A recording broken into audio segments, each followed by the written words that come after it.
Hola, ¿qué tal? Mi nombre es Gregor Domínguez, estudiante de la carrera de Psicología en la Universidad de Yacambú y el día de hoy estaré realizando una exposición sobre la historia económica y política de Venezuela, sobre el proceso de transición agroexportadora a mineroexportadora en Venezuela. A comienzos del siglo XX, Venezuela era un país profundamente agrícola, los campos de café y cacao marcaban el pulso de la economía y representaban cerca del 90% de las exportaciones. La vida giraba en torno al calendario de la siembra y cosecha. La riqueza se medía en fanegas y no en barriles, pero todo cambió con la llegada del petróleo. Aunque los primeros intentos de explotación surgieron en el siglo XIX, con la Compañía Petrolera del Táchira en 1878, no fue hasta 1922, con el reventón del Pozo Barroso II en el Zulia, cuando el país descubrió el valor real de su riqueza subterránea.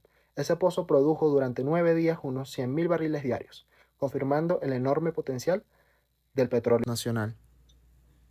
Desde entonces, Venezuela cambió aceleradamente. En pocos años pasó de ser una nación agrícola a un país dominado por el oro negro.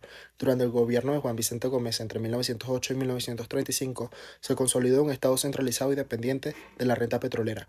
Gómez abrió las puertas a grandes compañías extranjeras como Royal Dutch, Shell y Standard Oil, que obtuvieron amplias concesiones. A cambio, el gobierno recibiría ingresos que fortalecían el poder político y militar. Así nació una estrecha alianza entre el capital internacional y el Estado venezolano que sostuvo a la dictadura durante décadas.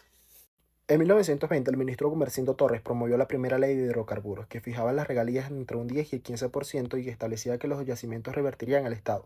Sin embargo, las presiones extranjeras fueron rápidas y efectivas. En 1922 se aprobó una nueva ley mucho más favorable que para las compañías, que redujo impuestos, amplió los plazos de explotación y permitió su participación directa en la redacción de la normativa. De esta manera, las transnacionales consolidaron su dominio sobre el naciente sector petrolero venezolano. El impacto económico y social fue enorme. El petróleo atrajo a miles de trabajadores del campo hacia las zonas petroleras del occidente del país. El trabajo agrícola fue abandonado, los campos se vaciaron y las ciudades comenzaron a crecer con rapidez. Surgió una nueva clase de trabajadores, el asalariado petrolero con ingresos más altos y estabilidad laboral. Venezuela pasó a ser una sociedad rural y dispersa a una más urbana y dependiente del Estado, que empezó a controlar los recursos y las rentas generadas por el petróleo. Esa renta petrolera fortaleció las finanzas públicas, mantuvo una moneda fuerte y permitió importar grandes cantidades de bienes, pero al mismo tiempo debilitó la agricultura. El país comenzó a vivir del petróleo e incluso importar los alimentos que antes producía. Se consolidó así un modelo rentista y dependiente conocido como el enclave petrolero.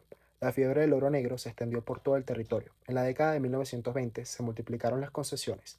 Para 1930 existían 455 permisos de explotación, incluyendo 42 en Cojedes, donde nunca se halló petróleo.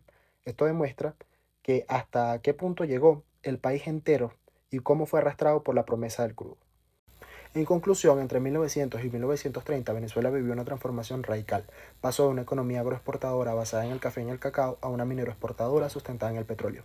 Ese cambio trajo riqueza rápida, urbanización y modernización, pero también sembró una profunda dependencia. El abandono del campo y la concentración del poder económico en manos del Estado y de las compañías extranjeras marcaron el rumbo del país durante el siglo XX. Esta historia nos deja una lección clara. Cuando una nación apuesta todo a un solo recurso, arriesga su equilibrio económico y social. Del café al crudo, Venezuela encontró en su riqueza natural tanto su mayor impulso económico como su mayor vulnerabilidad. Muchísimas gracias.